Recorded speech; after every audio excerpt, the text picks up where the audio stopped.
Welcome back to another Experience Widener powered by Modern Campus Involved tutorial video. Today we're going to be talking about the Attendees feature that's built into all of your event registrations. As always, before we get started, make sure you head on over to widener.presence.io, log in using your Widener credentials, and come on over to the administrative dashboard. Once you're here, you can highlight over the navigation bar and click into events to get started. As a reminder, you will only have access to the events that you are an administrator of. So any organizations that you have administrative access to, you're going to find your event and click into it. Now, the first thing that you're going to see on this page is a couple of different details up at the top. So the location, the pin, how many have scanned in, what the status of the event is, and then for mine, I also have a cost per head.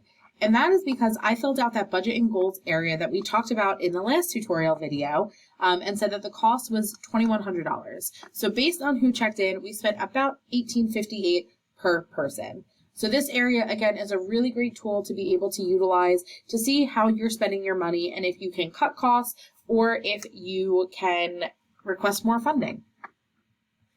Now we're going to click into this attendees area up in the top. And there's a couple of things in here. First and foremost, under attendees, you're going to see the name, email, check-in time, and type of member. So this could be member, non-member, committee chair. This could be former member. Any type of membership that could be held by your organization will show up there. Now, how do you utilize this information to the best of your ability? Well, that's simple. Over here, you're going to click on the down arrow, and there are a couple of different things. So first and foremost, you have this invite members of organization. Mine is add because I can bypass that invite process, but you all will be able to invite folks. So if you had an interest meeting or from the student involvement fair event that you have, you can actually come in and click to invite everyone to join your portal. And it will automatically send them an email prompting them to join your organization's portal. So a quick and easy way to get that membership up. You can also retroactively add attendees. So let's say you know that someone was unable to check in and they sent you their ID number. You just put their ID number on a new line and then you just click check in and it will automatically add them to this list. You also have the ability to export the list as a CSV file.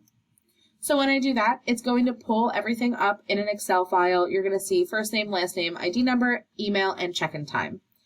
I personally recommend from here, you copy their email addresses and you open your email, go into CC, and click into the BCC area and paste all of their email addresses.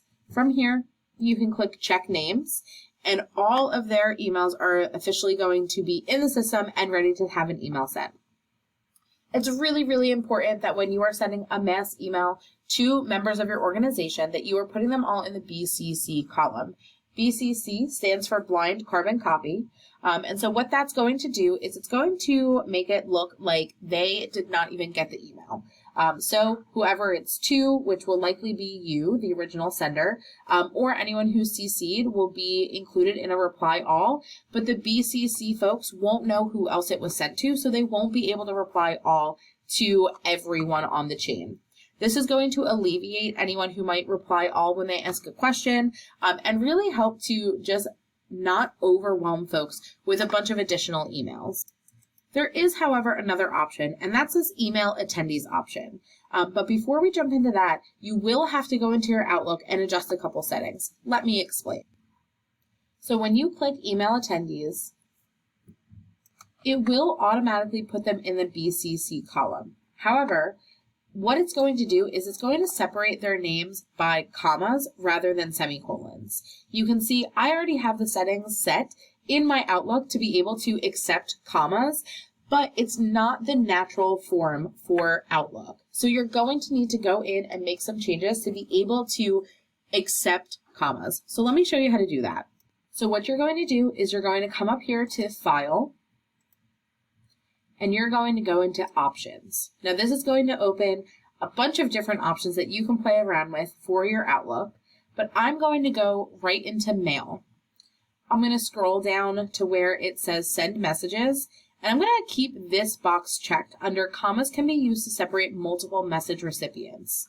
In doing that, that will allow you to say, okay, I'm going to send it to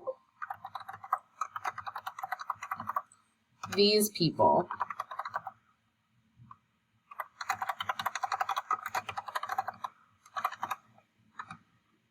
And now when I check names, it automatically accepts them. So how does this benefit you, right? A big thing is going to be sending out a post-event email. So making sure that you are thanking the attendees who are showing up and showing support for your organization. Maybe you want to get some feedback from an event. You're able to attach a form in any of these emails and ask them to fill it out, right? So you really, really want to be able to just follow up with everyone, thank them for attending, and let them know about future events. So if you want to make the changes in Outlook, you can click Email Attendees. Otherwise, utilize Export List as CSV and copy everything into that BCC area. As always, if you have any questions, feel free to stop by the Office of Student Engagement. We are located on the lower level of the University Center across from the Esports Lounge. Our office assistants and professional staff are trained and ready to help.